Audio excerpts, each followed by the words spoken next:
Hey there, comic book fans. It's Rusty again with Collector Auctions, and here I am in the car again, headed down to Third Eye Comics in Annapolis, Maryland for yet another new comic book day. We've got some pretty cool books coming out this week, mostly variant covers that I'm looking for. So we're going to go down, we'll do some filming like I normally do, come back, I'll bag and board all the comics that I pick up, and we'll do a little show and tell. So stay tuned, and I'll be right back.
Alright everybody, I just finished up here at Third Eye Comics and I had a great time. Hope you enjoyed some of that video of all the great new comic books that came out this week. A lot of great books. I picked up a handful. I'm going to go home now. I'm going to bag and board everything, and then we'll do a little show and tell. So once again, stay tuned. 2 hours later. Alright everybody, I made it back home. I bagged and boarded all the new comics I picked up. Got some great books this week. So in my pull box this week, we'll start with that. Amazing Spider-Man number 69. You've got Joe Kelly and McGinnis back on the book, and I think we're getting close to the end of the storyline, and I guess we're getting ready for the new Spider-Man to take over. I'm not sure what issue we end up with Spider-Man. Where do we end this run on this current run of Spider-Man? But I know we've got a new... Joe Kelly's going to be writing the new series coming up pretty soon, and we'll see how that goes as well. But I've actually enjoyed this 8 Deaths of Spider-Man. Art in this is really good, and I have enjoyed the storyline, even though it's not quite the kind of Spider-Man stories I would really like. It's still been entertaining. So we started with that, but I also picked up a couple of the Rivals variants that they had for this issue as well. And I guess Rivals is all the rage these days, so I definitely picked up a couple copies of this. I think at this point, any Rivals covers are going to be mass-produced, and I don't think their value is going to be really there, but nonetheless, I did pick up a couple copies. Also in my pull box was, and it's buried here, hang on, was Absolute Superman. I haven't been enjoying this from Jason Aaron. Jason Aaron is a very different take on Superman. It's not my favorite Absolute title, but it's right there, number 2, real close to the Absolute Batman that I've been enjoying. These are fun books. They're not the best Batman or Superman books out there, but these are very enjoyable. At least it's a different take on everything. And I have been continuing with these as well as the Absolute Wonder Woman. And in the coming weeks, I know we've got Absolute Manhunter, Absolute Green Lantern, Absolute Flash, all coming out. We'll see if I can stick with these titles or not, but we'll determine that as we go through those books when they come out. Also this week, I picked up issue number 13 of X-Men. I just picked up the regular cover. And the reason I'm picking up X-Men, even though I've been talking about how I've dropped most of these X-Men titles pretty quick after the new From the Ashes storyline started, is I believe it's Diaz or Netho Diaz. I'm not sure on his first name. Been doing the artwork on this, and I've been enjoying this a lot. It's very much like a Ryan Stegman who had started on this book, and he does the covers right now. But there's something a little bit more dynamic about his artwork, and I have only picked up this book now because of Netho Diaz. I hope I'm getting that name right. Maybe it's Netho Diaz? I think that's right. Another book I've been picking up recently, and I haven't pre-ordered it because I think it was only a 6-issue miniseries, has been Hell Hunters. Maybe it's only a 5-issue. And this has been really good. And the only reason I was picking this up was initially with the first issue was you've got some new first appearance characters, the World War II type Ghost Rider, things like that. But you had Philip Kennedy Johnson writing the book, somebody I've talked about on this channel before, who has appeared at Third Eye, and I've been giving some of his other books a chance, not just his Aliens run on Marvel, not just his Incredible Hulk run, but some of the other books. And also speaking of that, is he's also writing Batman and Robin over at DC. And I had been highly recommended this book because of Philip Kennedy Johnson, and I've gone back and I think I've picked up all the issues where he started on this series. So I've been continuing to read this, and this has been really good as well. Another ongoing title that up to this point I have not put on my monthly or my monthly pre-order list has been Aquaman by Jeremy Adams. And we've got, who is it? Is John Timms? I got to check the name. The artist on this is Timms. Really good artwork in here. Pretty solid story. And this is one, I think starting with issue 4, is on my monthly pull list at this point. Or at least my pre-order list, not necessarily my pull list at Third Eye. And also another book I've been continuing on has been issue number 2 of Legacy of Vader by Charles Soule. And I'm going to continue on this probably for at least a few issues to see where the storyline goes.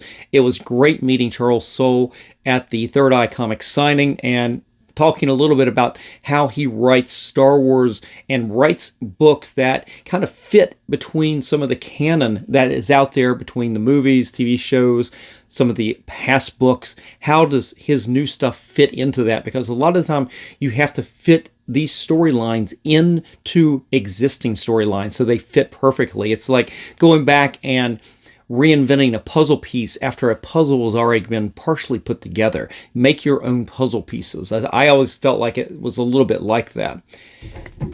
All right, continuing on here. I did pick up this. This is Dark Pyramid. I really don't know much about this other than it's the #1 from Image Comics, and it was highly promoted there at Third Eye, so I went ahead and picked up a copy of that. Can't go wrong getting #1s.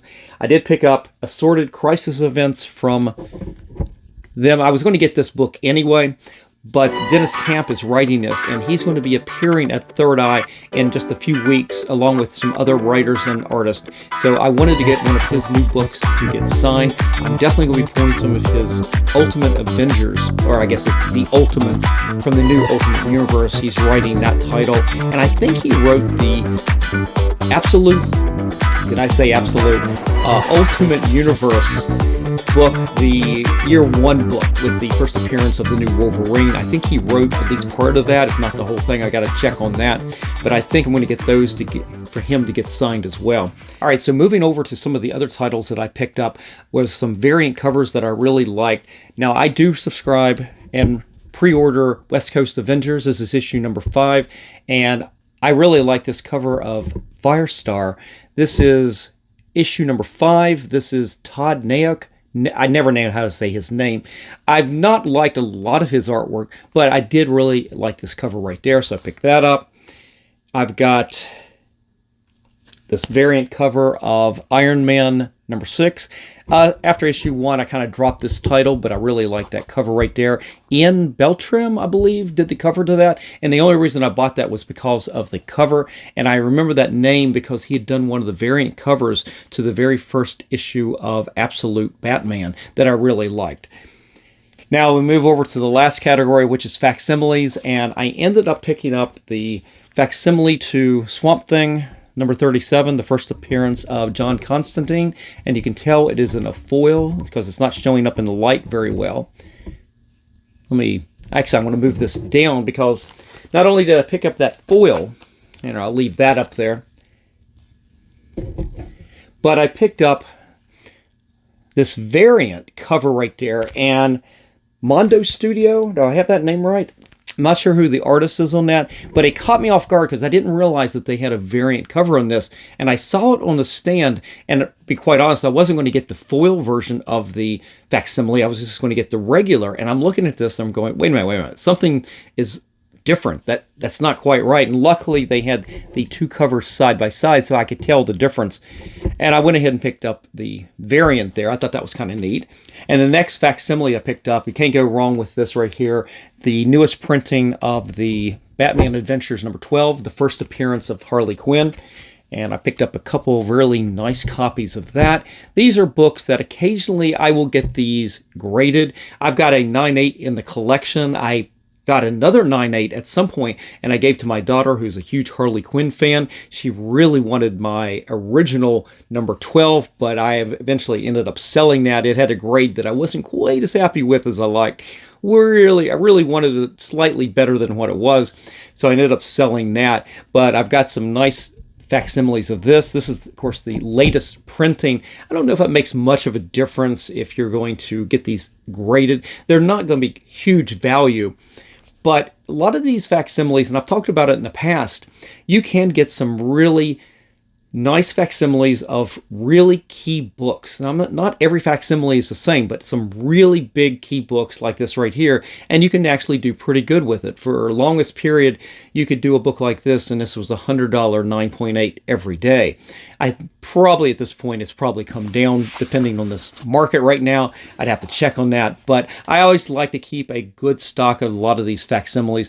They actually come in handy for signings as well. This would have been a great thing to send into the recent Bruce Timm signing that Alpha Omega was hosting, but nonetheless, these just come out. Obviously, this was not going to go in for the signing, but I also picked up the variant Superpowers toy cover right there, and I don't know the artist who does these, but these are always pretty cool. And I've been picking up not every one of these Superpowers variants, but I have picked up a ton of them that I really liked. I don't like every one, but I do pick up most of them.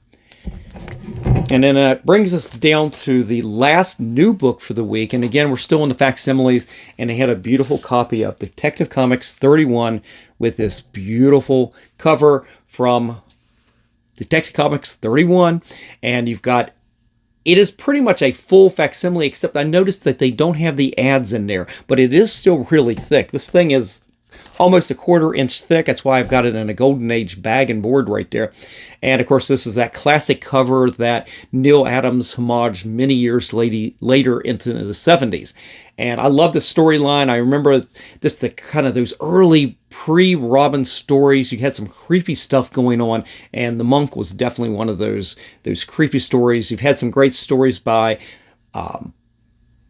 Matt Wagner. Yeah, I was blanking there. Matt Wagner did some stories based on some of the characters around this storyline. So awesome stuff. Love this cover. Love this book. And then, like I said, this was the last new comic book I picked up for the week. But I also went over to the stands. They still have second printings of this right here, Doom #1, that came out at this point more than half a year ago, back in, I guess, April, May and June of last year. Sanford Green did this book with Jonathan Hickman, and it really just was, honestly, one of the best comics of the year. It was a one-shot and just absolutely blew up and continues to be very popular. And I picked up a couple copies of that because Sanford Green is going to be back once again at Third Eye for another signing. And it literally was only here just a month or two ago doing a signing. So I'm not going to stop getting some of these. If I can pick these books up, Doom books up for on the cheap at this point, I'm going to get them for him to sign. I will see. I know that he's got Bitterroot coming out, the next series of Bitterroots coming out, and that's probably a launch signing that they're doing at Third Eye. They're really good about bringing in an artist that has a brand new book coming out. When Absolute Batman came out, they had Scott Snyder and Nick Dragotta. When they had some of the other books come out, I was seeing some of the Stray Dogs books, you had those creators come in. So it's always cool to have books like this for him to sign, not just including the brand new book, whatever that might be. But these Doom books, I'll continue to get these signed, and these things I definitely will have available if anybody wants a signed copy of this right here. Anyway, guys, that is it for today. I hope you enjoyed the video. Definitely leave me a comment in the comment section below. Let me know what you think about all the books I picked up and what you're picking up from this particular week. And if you enjoy this kind of content, definitely hit that like, slap the subscribe, and click on that notification bell so you don't miss out on any of the episodes that I put out each and every week, Monday, Wednesdays, and Fridays at 3 p.m. All right, guys, I'm out of here. I will see you guys on Friday. Have a great couple days. I'll see you for the show. And remember, every comic has a story.